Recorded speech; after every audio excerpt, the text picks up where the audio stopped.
Hi friends! Welcome back to Get Checkered. We hope you are all doing well. We're actually recording from a new location. Oh my god, you guys. So Shanika is like, we're gonna try the closet today, and I'm like, excuse you? And I'm thinking she's joking. I'm like, haha, okay. No, we are in my closet today. I don't know what to think about this. We just figured, or I figured it would absorb sound, and some of my favorite true crime podcasts started by recording in closets. So here we are. I'm dead. My head's like banging against a whole bunch of stuff in here. It's something, but it's fun. Exactly. So hopefully the sound's good. But yeah, we filming today. We just watched the Spanish GP. Which, full transparency, your girl had a doctor's appointment. So I stepped out about halfway out. So I'm catching up in like the post-game race interviews and through what Caitlin is sharing. So I may be a little behind. Caitlin will be carrying the team today. I mean, I tried to take notes. We'll see. There was some stuff though that happened after last race, right? Yeah, like so some stuff. Oh, nice. She's got the same notes stuff. Yeah. So this week we found out that Romain Grosjean will be testing for Mercedes ahead of the French Grand Prix this year. So that's huge. That's great news to hear. Yeah, because as we all know from that Drive to Survive season, he was in a huge accident. He was a fireball. Like, I don't know how anyone survives that. Yeah. And Haas had already expressed that they weren't going to renew his contract as well as Kevin Magnussen. So he didn't really get the farewell he wanted. Yeah, that was his last ride in an F1 car. Was that experience? Exactly. Which is not great. Nope. But our good guy, of course, Toto Wolff, just winning hearts everywhere, had mentioned that he would be more than open to giving Roman a drive in his car, and to see it actually like happen is really exciting. Yeah, he like kept his promise, and oh my god, I think it's a fantastic story. Yeah, and it's gonna happen in front of his home audience, which is even better. Yeah. So we're excited to see him. And also, I was telling Caitlin, and I'll make sure to put it in the description, but Roman is a really good driver. I mean, you have to be in F1, but Formula One, their YouTube page, they cut together a quick video of just some of his top hits. And it seems like he obviously is very talented, but just didn't have, ever was really in a car that could really do well for him. I don't think the Haas car does justice really for anyone. Yeah. TBH. Well, shit. So to have him have an opportunity to drive the best car is going to be really exciting. Yeah. And like Toto was saying, like he's excited to give Roman the chance to kind of give his exit to F1 in the championship winning car. So it is, I think, Lewis Hamilton's winning car from the 2019 season, the W10 they called it. He's on the W12 this year. That's what I found out. Yep. So no, that is awesome. Give him the chance to drive a championship winning car, like with the skill you're saying he has. It'll be so good for him. I know. And like that is hard. That's a feel good story for F1. Exactly. It also kind of does suck though if he kills it in this car, and then we know for sure he could have done better. Yeah, he could have done better. But I'm sure at some point in our episodes we'll do a little like mini-sode on him and his career, because he bounced around a lot and was part of some really cool teams. So yeah, and he has a freaking epic story. Yeah, he should have died and he survived. So and he's at IndyCar now in the States, so like his passion's still there. So that is awesome. Yeah, and typically IndyCar Formula One drivers that go to IndyCar like do okay. So hopefully he does well. Yeah, hope so. And maybe we'll see him in Formula One again someday. Never say never. Caitlin's face is fully a never. You could end on like doing a test drive in a Mercedes with like the best drive of your life. Do you come back after that? Okay, great question. These are questions. I don't have answers. Maybe if you're like Sebastian Vettel and they're like, yeah, here's like how much money is he making? A stupid amount. Maybe he'll come back for that. I mean, yeah, maybe. Money is money in this world. True. But he did say he didn't want his family to go through something like that again. So that's also a hesitation. But we'll see. We're excited for it. We're excited to see it. We're excited to see him back in a car. So happy that Toto made it happen. I guess people have pictures of him wearing the Mercedes outfit, and it still has Sebastian Vettel's name on it. Oh, it does? In some of the pics. So I wonder if they'll actually, like, because it had, like, the German flag and Vettel. And so I wonder if they'll have, finally, when the French GP comes around, his own suit that has the French flag. And his name. And Grosjean. And then he can, like, happy about that. Go home with that. Yeah, that's a lot better. Small details matter sometimes. But yeah, that's kind of the feel good from this week. Shanika and I posted about that. It was awesome to see. We were texting back and forth. I was just so happy. Yeah, it's good to have the teams, and also because, you know, they're obviously not driving for the same teams, but Toto was saying he's known Roman since his F3 days, so to actually have him care enough to say, like, hey, let's, like, find a way to make this happen, I think is really nice. Yeah, we really like that. So we love Toto just as much as always. But another big thing that happened before this race, it was yesterday's qualifying. What? We got our boy Lewis Hamilton. Sir Lewis Hamilton got his 100th pole position. So that's, like, unprecedented. I have, like, putting it into perspective, the next highest number for pole positions, Michael Schumacher was 68. Ayrton Senna was 65. But, like, to reach 100, like, he was saying afterwards, he's like, I'm ecstatic. This feels like it's my first again. And I'm like, oh, it's so cute. like a little kid. It's like my first time again. So, yeah. What's next for Lewis Hamilton? Probably when he gets that 100th win, which will probably come this season. Definitely. I think some of the stuff I was seeing on Twitter, though, I was not very happy about with the whole Lewis Hamilton getting his 100th pole. There's just some haters out there. I mean, you can hate from... You will never have someone ahead of you hate on you. You know? Have you heard that saying? Yeah. Like, you will never be criticized by someone that's doing, like, more. Doing better than you. Yeah. So, I mean, what does that say?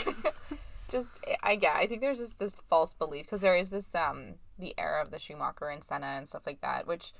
totally iconic, deserve everything, but for some reason, because Lewis Hamilton didn't race during that time, because he, in many cases, wasn't even alive or was, like, a child, and could not race against these people, that he seems to be discredited over and over again. Yeah, people are like, well, look at who he's racing against. Of course he's winning. And it's like, okay, sir. Like, you get in that fucking car and race then. Exactly, and it doesn't give any... Caitlin had a good point when I mentioned it to her today, where she's like...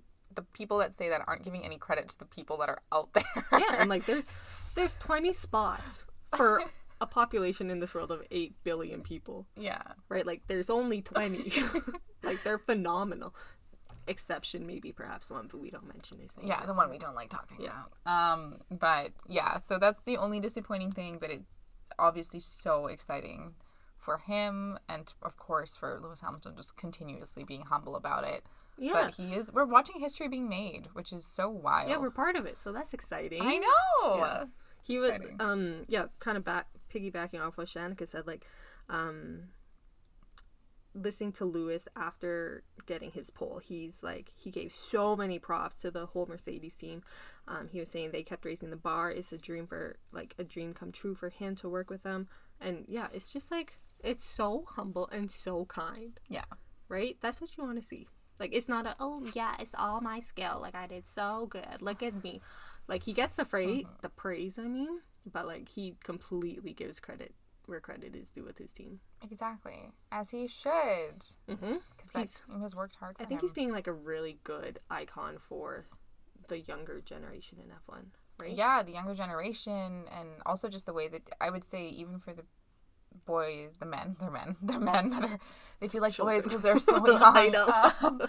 But he's also diversified his portfolio in terms of, like, what he has his hands in business, and I think if you are an F1 driver and you're coming up looking at that, it's like, okay, there can be a life outside of Formula One and a career outside of Formula One, and he's really done a good job. So people on Twitter, stop being idiots. Like, yeah, it's your hate is rude. just ridiculous. But like that's why. And more news from the past week. I think it was this past week. Lewis Hamilton won the Laureus Sport Advocate of the Year. I saw that. Fucking amazing. I love that. Well deserved.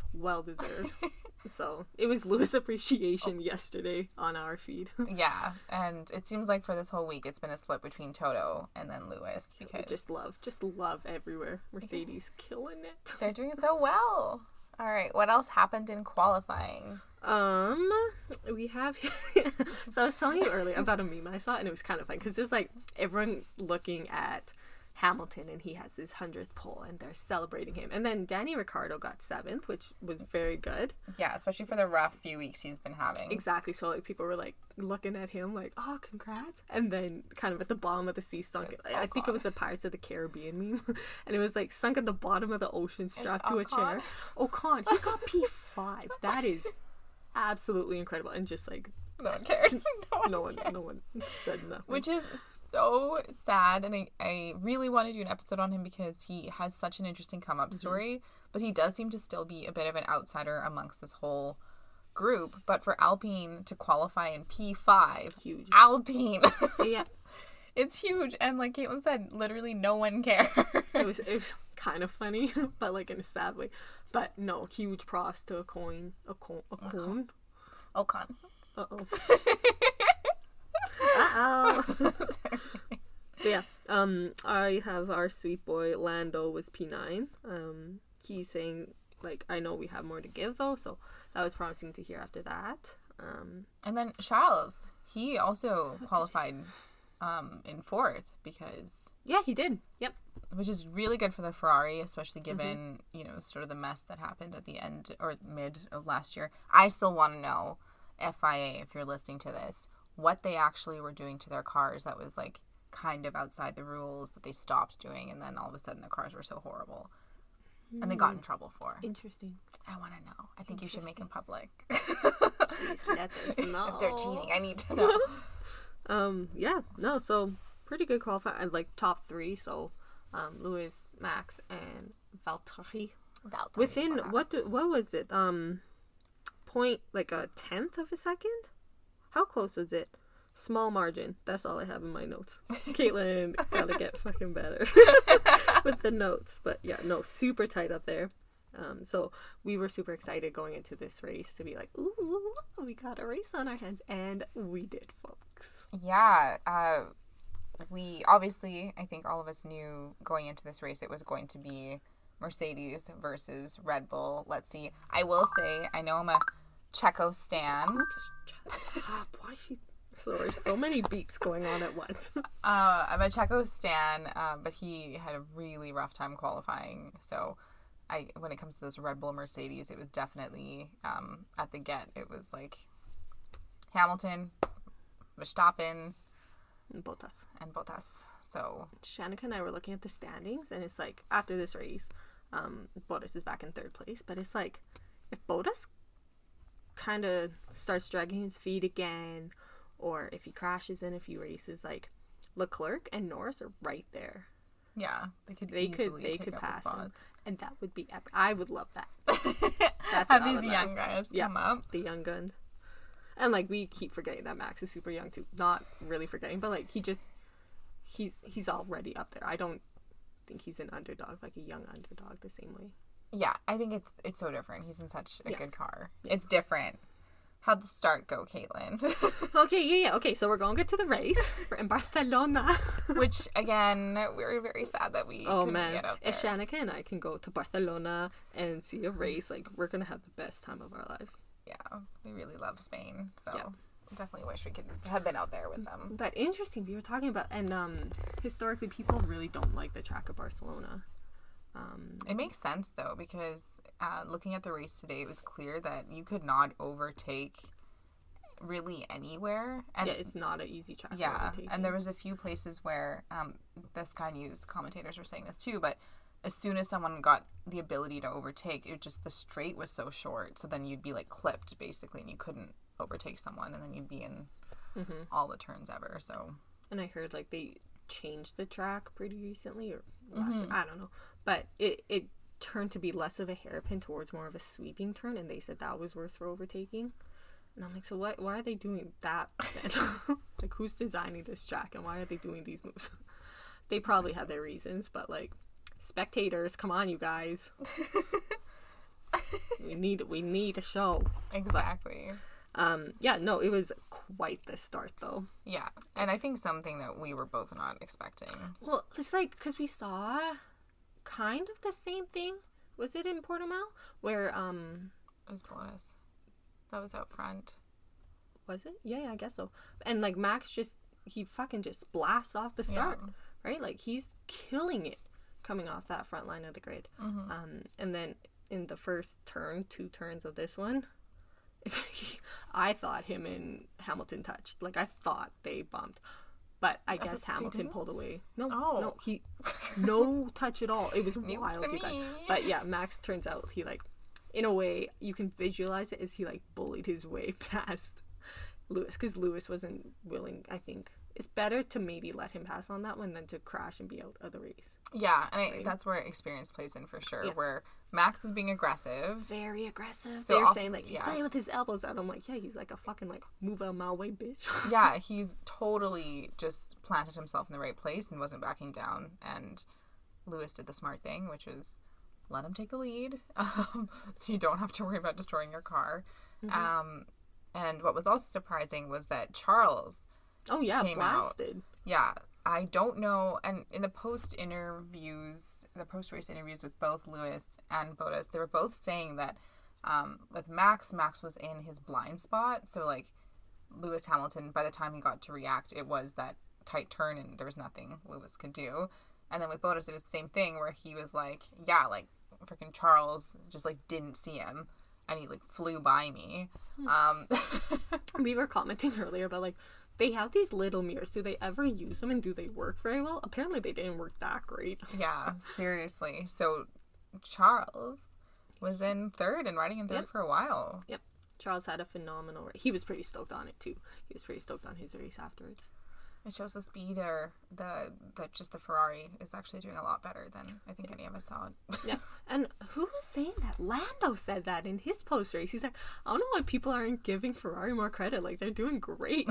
They are doing great. And I'm like, well, yeah, but I think Lando also has good camaraderie with both Charles and Carlos. So I think like he's like, well, give them credit. Like they're doing good. Of course, I still want to beat them, but they're doing good.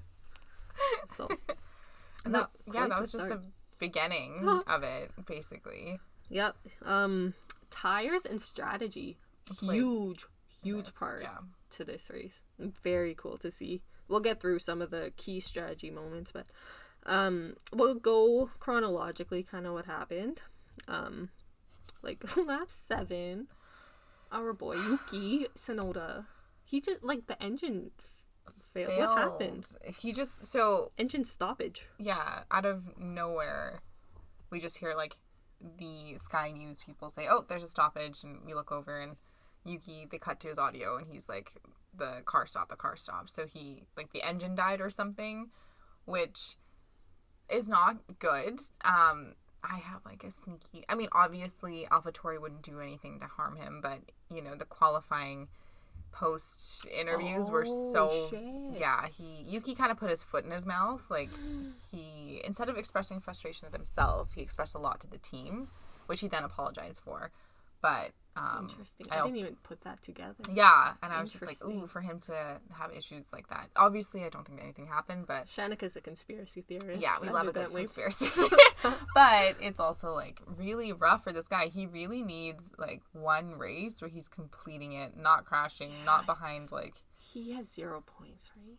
Yeah, and the thing is, they gave up Daniel Kvyat's seat. We learned a lot about him. We'll throw it in somewhere. Oh god. But they gave up his seat for Yuki because Yuki's just super talented, but he's just having a tough time adjusting to either Formula One or being in the car or whatever. Did you see that WTF1 podcast or like interview with Yuki? No. So they actually got to interview him, which was very cool. And they were asking like, what do you like most about F1? What don't you like? and then like, what's the biggest difference between F2 and F1? And he's like, the speed and the downforce. Like so I think there's a huge difference coming up from F2, and he's adjusting to it. He's taking time, but I think Yuki's he's going to be a fucking like speed bullet once he gets the hang of it. And gets used to the car. He was saying his favorite thing about F1. What is it? It's the tire blankets. The tire blankets. He said something. Yeah, he's like, because then you don't have to spend much time trying to get warmth into the tires, and it was so cute. And then it was either an Instagram story or an Instagram post, and he actually tagged WTF1 podcast because he's like the tire warmer, and I was like, oh. That's where we want to get to, folks. Yeah, we want to snag an interview with one of the drivers. The drivers, yeah. Would be great. But yeah, he had a stoppage, and then it was just awkward because where he was located, like, I don't know what they're called, but the people can't just like come out and get his car. The marshals, right? Yeah, they actually had to safety car, which was an interesting. They did, yeah. Point of the race to do that because at this point Max was quite a bit away from Hamilton, meaning that over the 1 second mark, which you want to be within that for the DRS. Exactly. So cars out. This also hurt though the other Mercedes driver. Bottas? Yeah. Did you figure out why? Because I still can't understand why. I think like people were saying like everyone was just able to like kind of put a lot of pressure on the backside of Bottas, like a lot of traffic behind Bottas. Yeah. But whatever. Really. I think unless you're F1, like P1, I don't know. I don't know either. I think like the only good thing in terms of like Lewis, first of all, no one got hurt. The crane came out, the car was removed, everything was good. But for Lewis Hamilton to kind of like essentially catch up to Max in some way, while they were going through the safety car laps, I think does help. And also, so like everyone's tires should have had less wear during those safety car laps. And I think Lewis used that better. Like Max ended up pitting like lap 21 or something, and Lewis made it to like lap 28. They all started with softs, okay, right? And then everyone started switching to mediums. But we'll get there later. But yeah, no, it's interesting because everyone's like, oh, the safety car like adds life to your tires pretty much. Yeah, because you're for a few laps. Not driving so crazy. Fast. Yeah. You're all driving like 50 kilometers an hour, maybe less. But, and also, the Williams cars did their pit stops in that. But it's like lap 7. Why are you changing tires already? Can someone please explain? If anyone knows anyone at Williams. Yeah, that did not, like, yes, you save pit stop time. Yes, because you'd only lose. They say like 10 seconds versus like 25 or something during full race speed. But like, why are you? Because you're just gonna end up doing another one. Definitely. Because not everyone's as Checo can do a 53 laps on mediums. I was gonna say that. I was like, not everyone has the experience of like maintaining tires. Yeah. As much as Checo. I don't know. We both thought it was so weird to see the Williams just like slowly head into the pit lane, and we were like, what? Because it was one after the other. Yeah.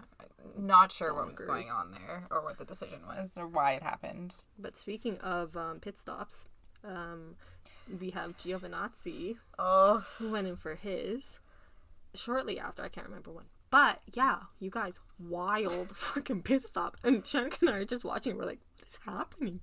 So he had a 35-second pit stop. That's so rough. So what ended up happening is he came to pit, but the one they were putting on had a puncture? There was essentially a puncture in a tire, and then they had to run and grab another one. And they had to swap all of them when you're doing that. Yeah. And it's like, oh my god, guys. Because I thought that they have sensors. Don't they like predict these things and know these things on the cars? Like, oh, it's a puncture. Like, we need to replace all of the tires instead of just the one. It was rough. Was the puncture on ones they were putting on?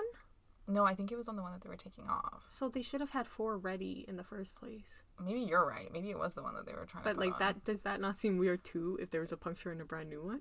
Yeah. All I remember seeing is like one guy from his team like running with a punctured tire.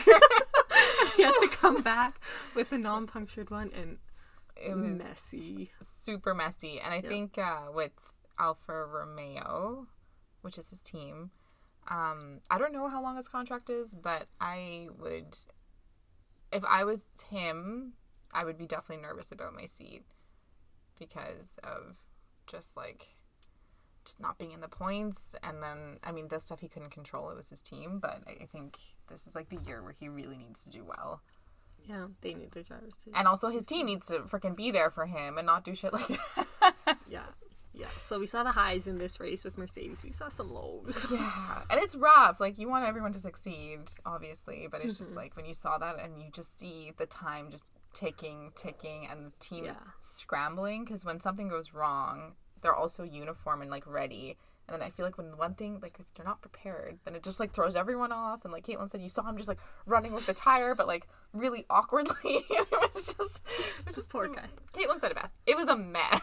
Quite messy. So poor Italian Jesus on that one. And then we had my boy, the one that I really enjoy, Pierre Gasly, made a rookie mistake at the very beginning, but they caught on to it a few laps later. Yeah. So he ended up starting the race, I guess, beyond his starting point. Yeah, there's like a yellow line, and his tires were past that yellow line on the starting grid. Like, they did their formation lap, and they're driving up to their positions, and he just like goes too far forward, and is like, okay. And it cost him 5 minutes. 5 seconds, not 5 minutes. Can you imagine? If it was 5 minutes, his race is over. You're getting lapped by Schumacher. But that's okay, because you'll still be Mazepin. Yeah. So. But it ended up costing him a little bit. Yeah. A few points. Because I think with the end of the standings where Esteban Ocon was. I don't think he got any, Pierre. Did he? I don't remember. We've really got to look up the list before we do the podcast. Oops. But I do think he could have been where, in positioning where Ocon was, like the Alpine. Was just like running like 5 to 7 kind of the whole time before it ended, obviously. And then it was much later. Yeah. So we got a lot of good radio throughout this race, and it was kind of interesting to hear all the different teams. Gasly did make 10th, by the way. He finished 10th. Attaboy, who was 9th? It was Esteban Ocon. Oh, nice. Okay. Very good. So that pushed Alonso out in his home race. But oops. We heard a lot about strategy in this one. So you heard on like the Ferrari team radio, they're talking to Charles Leclerc. They're like, plan B, Charles. And then the commentators are like, okay, we're on plan B for Charles, we're on plan C for Carlos. And I'm like, how many plans do you think they go into a race weekend with? Okay, guys, we're on plan O. And as spectators, we have no idea what that means. Like, no, is it like when you're pitting? Is it like a tire that you're going to be put on? Is it right? Does it depend on like what McLaren's doing, because they're your nearest competitor? Yeah. But you can. So I probably so many things go into that. A lot of questions, no answers. Yeah. Hey guys, we're on plan AAA. Yeah, and it's like an Excel spreadsheet. It just keeps going. And you know what you're supposed to do. It's like, what? Right? It's like, okay, sorry guys, what am I doing on this one? But I mean, if someone has it written down, that's all you need. We had between Red Bull and Mercedes, Verstappen was first to pit. Okay, this is when I went for my doctor's appointment. So what happened during the pit stop?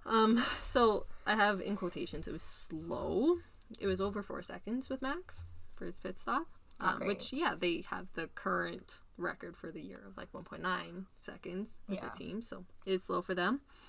I have here that, apparently their team is not expecting. So, like, you saw the one guy running out with that, like, it was the rear left tire, and he's, like, running out, and he has to, like, swoop in after Max. Oh. Yeah.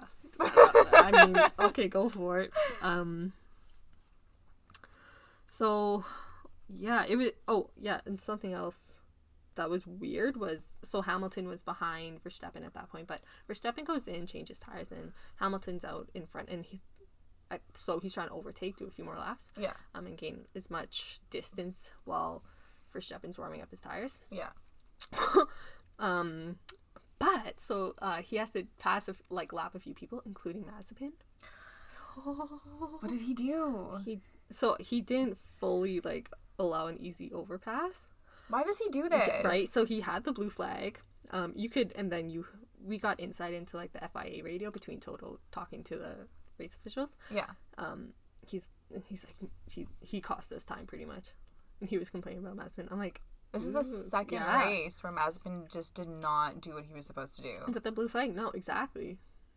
It's like, does he know? To quote Charles, Mazepin will never learn. Was it, or he will never change? Oh, he will never change. Yeah, It was Mazepin he will never change. I love that Charles said that. That's I not love good. Charles. We talked about it last episode. It's such a safety risk.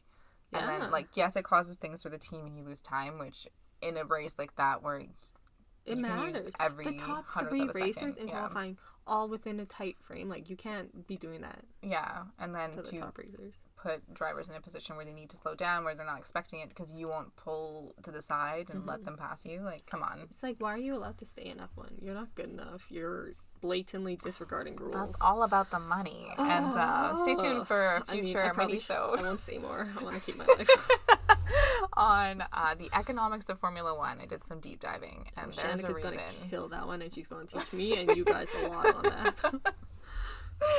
Okay. I'm glad that they cut in Toto's radio. Yeah. Everyone was kind of like impressed to see the commentators. They were like, "Ooh, I like having this radio." They're like, "We should have more of this." I thought that was cute.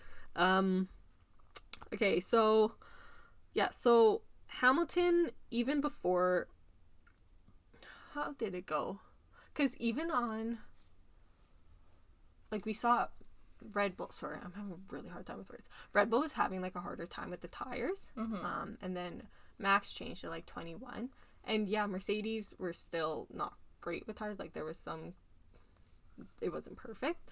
They had a better pace than Red Bull overall. So when Lewis overtook Max, the pit stops, and then he actually pitted on lap like 28 or something, he was comfortably going at a faster pace. And he was caught up pretty easy. And like they tapped into Verstappen's radio, and he's saying like, it's insane, man. They have so much more grip. So that's on after one pit stop each. Keep in mind, this is when Verstappen's saying that. So, Hamilton and Verstappen both on mediums, and apparently Hamilton's mediums are just so much better. So he was catching up pretty good to Verstappen. And then it was like, surprise, you guys. Well, I didn't see this coming. The commentators didn't see this coming. Yeah, because in the pre-race interview, Toto said that the goal is to just have one stop for strategy. Yeah.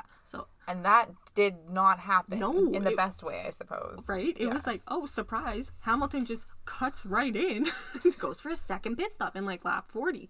So, like, the tires were not fully worn out at that point. Medium should have been able to handle more, but I guess he had enough gap between, he was running in second, he had enough gap between him and the third person, might have been Charles or Valtteri, and so he changes them for his second set of mediums, and he's at this point like 23 seconds behind Max, right? Yeah.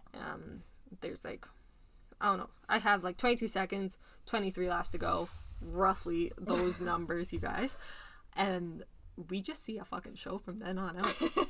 Like, Hamilton just fucking rips it. He's catching, like, his pace per lap was like 1.5 seconds faster than Verstappen's average. Sometimes it was up to like 1.8. Jesus. Yeah, no, he was just like killing it with those new tires. And team radio told, so Valtteri's, oh yeah, no, because Lewis had to go in actually after Bottas. Yeah. After that second pit stop, but they're like, you still have the pace to catch up and pass Verstappen. Yeah. They're even like, to Valtteri, if you pick up the pace, like, you could even pass Verstappen. So Mercedes obviously won a 1-2. I'll get back to my Norris point later. I have next on my list, but the team and Mercedes specifically told Bottas over the radio, do not hold up Lewis Hamilton. He is going to pass you. What does Bottas do? He does not make it fucking easy. And so very curious what the team in Toto will say to Bottas after that, because yeah, he was not playing nice with Lewis Hamilton for a little bit. Like he was holding a position. Yeah. Like you would with a competitor, but do you do that with a teammate? I think Bottas has just been told too many times, let Lewis pass. Yeah. And then also if, Bottas also had pace, I would also think like he's probably like, wait, I'm in this race too. If I have pace. It's like your engineer told you, like, you have the opportunity to pass Verstappen too. Like, it's a tough spot, so maybe they need to have some internal team discussion of, like, if one engineer is saying you have pace and can pass Max, but then Lewis Hamilton's also has quicker pace and can pass, like, what ends up happening and who tells whom what. So, yeah, I don't know, like, what the internal communications are like at Mercedes, but maybe relationships aren't as hot as we thought they were. If we thought they were hot, but yeah, maybe there's something going on. So what happened when Bottas was holding Lewis up, though, was, like, Lewis's pace was, like, 1.5 seconds faster per lap than Verstappen's. When he was behind Bottas, he was, like, 0.3 of a second slower than Verstappen's pace. Oh, yikes. Right? So it's, like, don't hold him up for much longer because, like, there's not that much time, relatively. He still has to make up a whole bunch of seconds. Oh, it was wild. So he did a real, like, competitive overpass on Bottas. Like, it was not a give me, it was a I'm going to take it from you. So that was interesting to see. So Bottas, after Lewis has to go through all that, Bottas pits and gets another set of tires trying to get fastest lap time. Yeah. And then Hamilton, at a point on the radio, he's still catching up to Verstappen. He's like, I don't have the tires left, guys. And they're like, yeah, but consider Verstappen's gonna have less. He's like, yep. True. So that was a funny little exchange. So yeah, we saw Bottas change tires, going for fastest lap. What does Red Bull answer with? They put Perez. Yep. Exactly. I would assume that. You got it. So going for fastest lap on that one. Leclerc pitted too. He was sitting up in fourth. Verstappen at this point. So Lewis does pass him. Toto was literally celebrating with his hands in the air. He was like, it was so cute. Yes! And then, so after the Hamilton pass, and, like, his pace was just better than Verstappen's, they pit Verstappen, and they get him on sauce, ready to get fastest time. So to get that 1 point back, Which does matter. So, that's pretty much how it happened. And Hamilton went on to win. This is 98th win.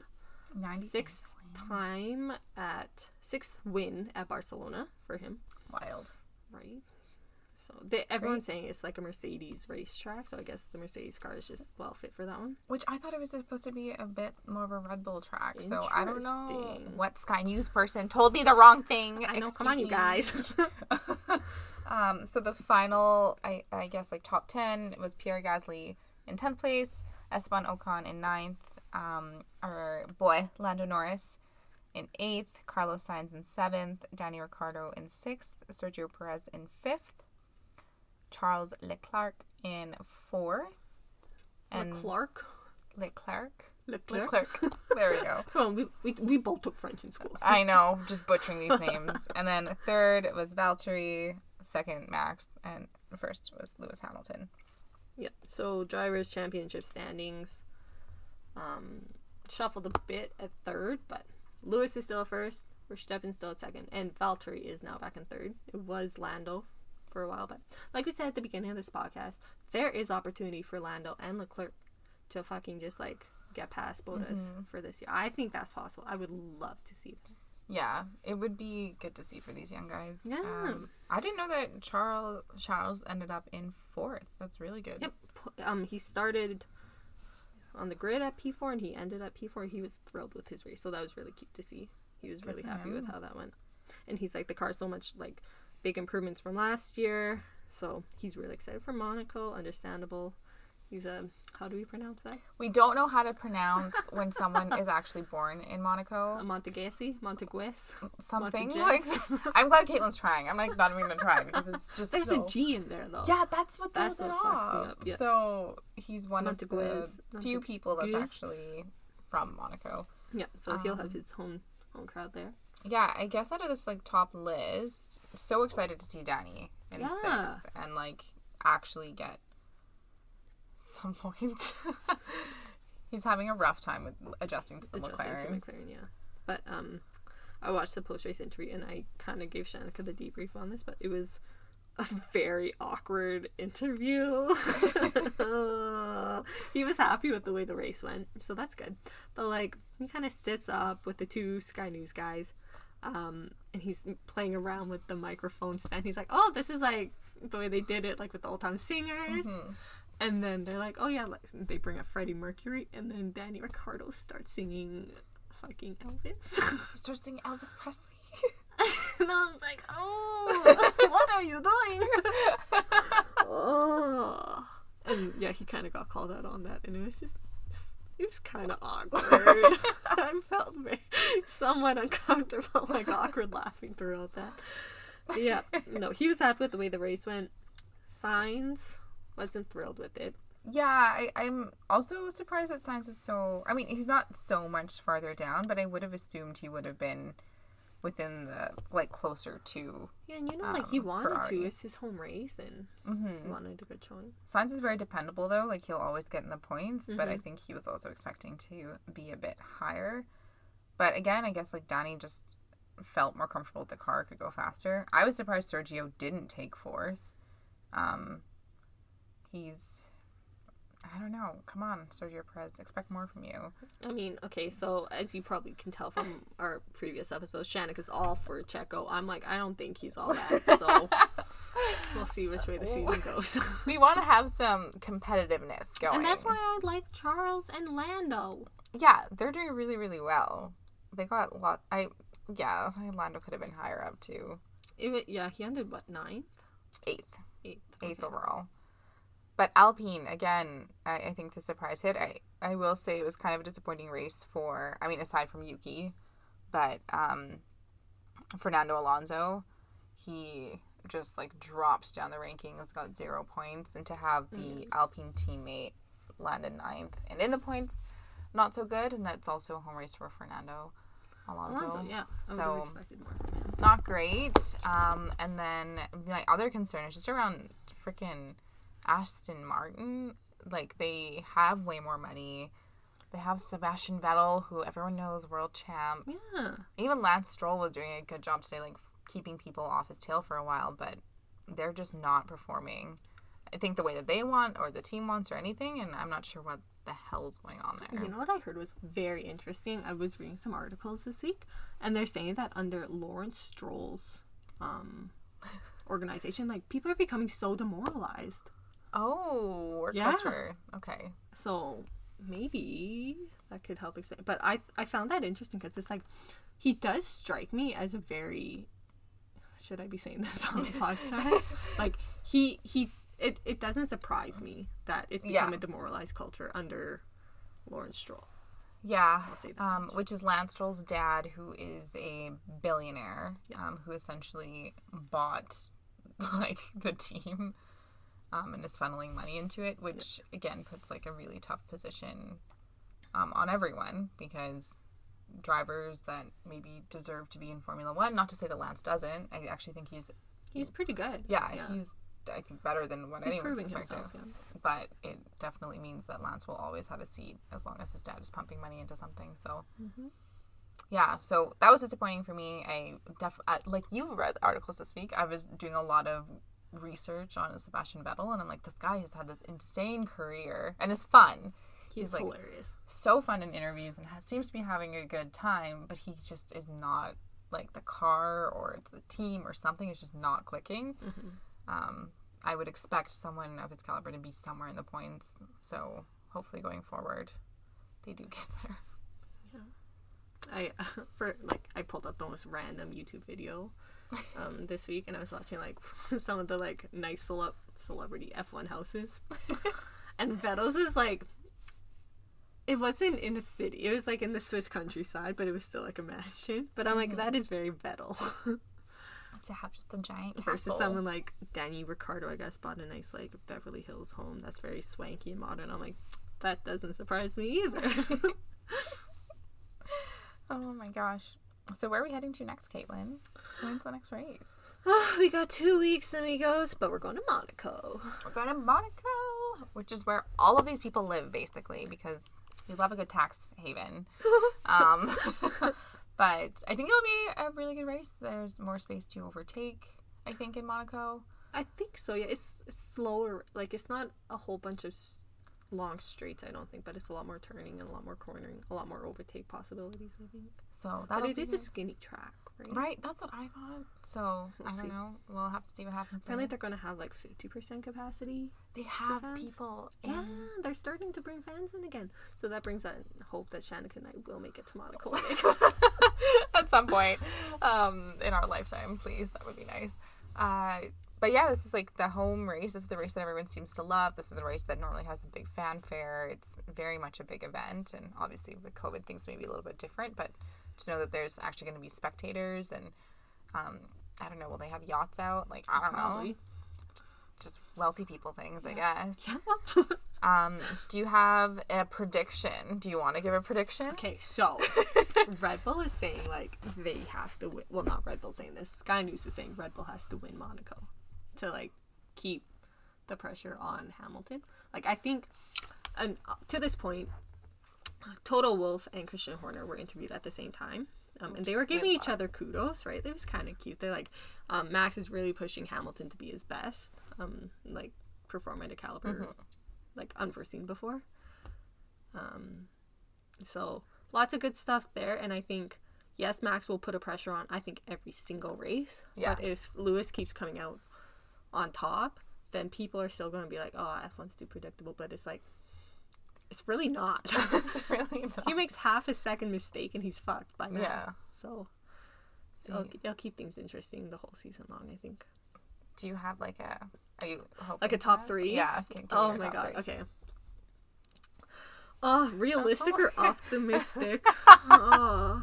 You can do both. Okay. I can also do like realistic versus like, wow, if the tides had changed completely. You know what? Here's a nice mix. Here's a mix. I'm going to put Hamilton first, Max second, and Leclerc third. Okay. That's a good mix. Yeah. I think that's like plausible too. Right. I would probably say like Hamilton first. I would think he's going to win.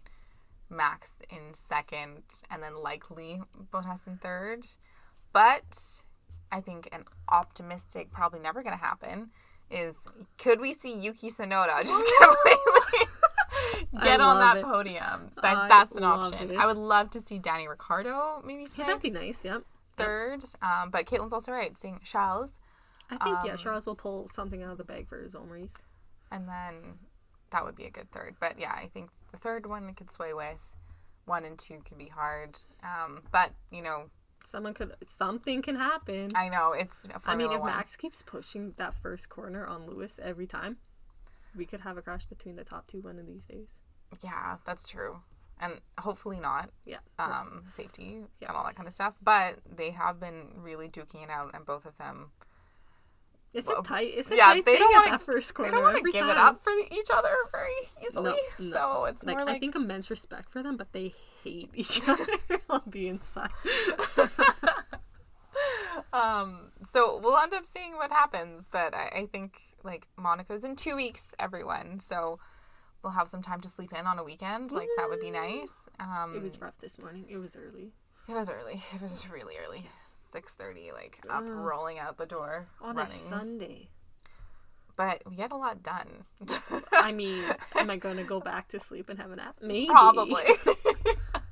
But no, we're going to try and get a few mini-sodes out, I think, over the next few weeks. Yeah, just to compile a lot of the information we've been learning. So, Caitlin and I, outside of the podcast, we spend a lot of time watching YouTube videos, reading articles on just Formula One because we are newbies and we want to share what we're learning. So look forward to that in the coming weeks, but we're also very excited to vicariously live through everyone that's in Monaco for the upcoming race. Mm-hmm. I also want to know how much those tickets go for. Like, how much do we have to save a year to make that feasible? I was looking at, like, Airbnb costs during that time, and I was like, Jesus What is it? It's, like, $200 a night. But that's $200 a night if you're staying in, like, some of the neighboring... like, if you're not staying in Monaco. Not even in Monaco? Oh, my God. I heard a lot of people stay in Nice. Yeah, and then we'll head over. So, I mean, that's an option.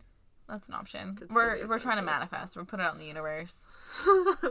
Let's go to Monaco. We want to go to Monaco, and we'd like to interview some of the drivers at some point. Mm-hmm. Yeah. I think that's like it for today. Yeah.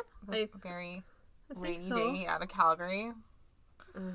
Yeah, it's dreadful. F1 brought joy to our lives this morning. Yeah, and the desire for heat. Yeah. Mm-hmm. So follow us on Instagram.